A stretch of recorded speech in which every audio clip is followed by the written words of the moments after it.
Hello বন্ধুরা, Sulata cooking রেসিপির পক্ষ থেকে তোমাদের সকলকে জানাই স্বাগত।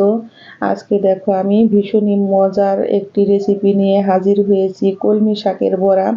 বড়া তো বন্ধুরা অনেকে অনেকভাবে খেয়েছো, কিন্তু কখনো কি কলমি শাক দিয়ে এইভাবে বড়া করে খেয়েছো? এই রেসিপিটা বন্ধুরা খেতে হয় দুর্দান্ত মজার। দেখো আমি বাজার থেকে কলমি শাক এনেছি, আর শাকগুলো কিন্তু একদম ফ্রেশ আর একদম টাটকা। এই শাকগুলোকে আমি বেছে ভালো করে ধুয়ে নিয়েছি, আর ধুয়ে দেখো ঝুরি ঝুরি করে কিন্তু কেটে নিয়েছি। অবশ্যই পাকোড়ার জন্য তোমরা শাকটাকে ঝুরি করে কাটবে। আর এর মধ্যে দিয়েছি আমি বেশ কিছুটা পেঁয়াজ কুচি, দিয়েছি পরিমাণ মতো লবণ, আর দিয়ে দিচ্ছি কাঁচা পাকা কাঁচামরিচ। এখন আমি একে একে সব মশলা দিয়ে দিব। এখন দিয়ে দিচ্ছি হাফ চামচ জিরার গুঁড়ো, হাফ চামচের কম ধনিয়ার গুঁড়ো, আর দিয়ে দিব আমি একটু হলুদের গুঁড়ো। বন্ধুরা আমি এখন এর মধ্যে দিয়ে দেব হাফ বাটি বেসন। আর বেসন যদি তোমাদের কাছে না থাকে তাহলে বন্ধুরা তোমরা চাল ডাল বেটেও এটাকে বানিয়ে নিতে পারো।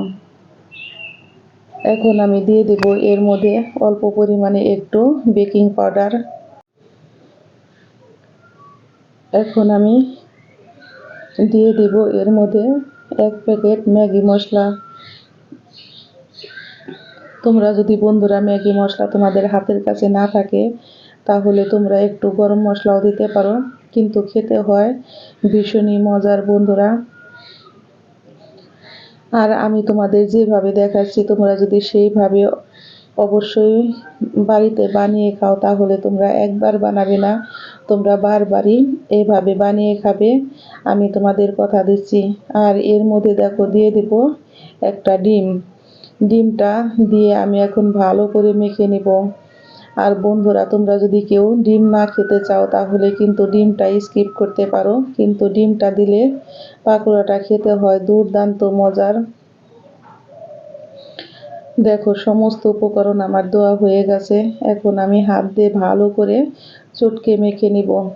আর এটাকে কিন্তু একটু সময় নিয়ে হাত দিয়ে ভালো করে চটকে মাখবে, তাহলে দেখবে পাকোড়াটা খেতে হয় দুর্দান্ত মজার।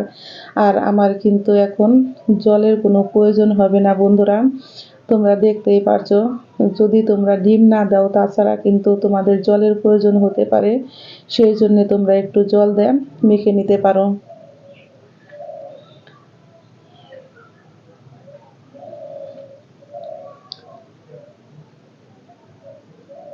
দেখো কথা বলতে বলতে আমার ডোটা কিন্তু রেডি হয়ে গেছে। তোমরা দেখে অবশ্যই বন্ধুরা বুঝতে পারছো। আর দেখো কত সুন্দর মাখা হয়েছে। সেম তোমরা এরকম করে রাখবে। আমি তোমাদের একটু দেখিয়ে দিচ্ছি দেখো। আর কড়াইতে দিয়ে দিয়েছি আমি সাদা তেল। সাদা তেলটা গরম হয়ে গেছে, আমি এখন বড়া বাকি পাকোড়াগুলো এক এক করে দিয়ে ভেজে নেব। আর আমার এই বড়া বাকি পাকোড়ার রেসিপি যদি বন্ধুরা তোমাদের ভালো লেগে থাকে তাহলে অবশ্যই অবশ্যই একটা লাইক করবে, কমেন্ট করবে, শেয়ার করবে, এবং যারা আমার নতুন বন্ধু আছো তারা আমাকে একটা সাবস্ক্রাইব করতে ভুলবে না। আমি নতুন বন্ধু এবং পুরাতন সকল বন্ধুকে জানাই অসংখ্য অসংখ্য ধন্যবাদ। ধন্যবাদ জানাই আমি রাজু ভাইকে। রাজু ভাই তুমি আমার প্রত্যেকটা ভিডিও এত সুন্দর মনোযোগ দিয়ে দেখো এবং সুন্দর করে তুমি কমেন্ট করো, তোমাকে জানাই অনেক অনেক ধন্যবাদ। ধন্যবাদ জানাই আমি নিতু বুনুকে। নিতু বুনু তুমি অনেক কষ্ট করে দাদা ভাইকে নিয়ে বান্টি বাবাকে নিয়ে যেভাবে তুমি ভিডিও তৈরি করছো বুনু, এভাবে তুমি এগিয়ে যাও। আর অবশ্যই বন্ধুরা তোমরা আমার এই নিতু বোনটিকে একটু সাপোর্ট করো, কারণ নিতু বোনের হাজবেন্ডটা অনেক অসুস্থ, ক্যান্সারের রোগী। তোমরা প্লিজ প্লিজ বোনটিকে একটু সাপোর্ট করো, কারণ যাতে নাকি বোনটি একটু সামনের দিকে এগিয়ে যেতে পারে। আর বন্ধুরা আমার কমেন্ট বক্সেই নিতুদিকে পেয়ে যাবে। আরও অন্য সকল বন্ধু আছো, আমি অন্য সময় বন্ধুদের নাম বলবো।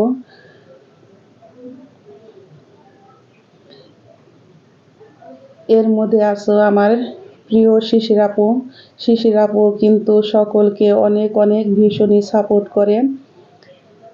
তোমরা শিশির আপুর পেজেও তোমরা যেতে পারো। দেখো, কথা বলতে বলতে আমার পাকোড়া কিন্তু রেডি হয়ে গেছে। আর আমি পাকোড়াটাকে কিন্তু আমি একটু ভালো করে উল্টে পাল্টে নিয়েছি, দেখতেই পারছো। দেখো, আর যখন পাকোড়াটাকে ভাজবে বন্ধুরা, তখন কিন্তু চুলার আঁচটা মিডিয়াম করে দিবে। মিডিয়াম করে দিয়ে তারপরে তোমরা কিন্তু পাকোড়াগুলো ভেজে নিবে। আর দেখো, পাকোড়াগুলো আমার কত সুন্দর ভাজা হয়ে গেছে। আমি এখন তুলে নিব। এই পাকোড়া তোমরা সন্ধ্যাবেলায় চার সাথেও খেতে পারো, আবার গরম ভাত দিয়ে খেতেও হয় বন্ধুরা, দুর্দান্ত মজার। অবশ্যই তোমরা এই রেসিপিটা বাসায় ট্রাই করে আমাকে কমেন্ট বক্সে জানাবে যে কার কেমন লেগেছে। যদি তোমাদের ভালো লেগে থাকে বন্ধুরা, প্লিজ আমাকে একটা লাইক দিতে ভুলবে না। আমি আবারও ফিরবো নতুন নতুন কোনো রেসিপি নিয়ে। সকলে ভালো থেকো, সুস্থ থেকো।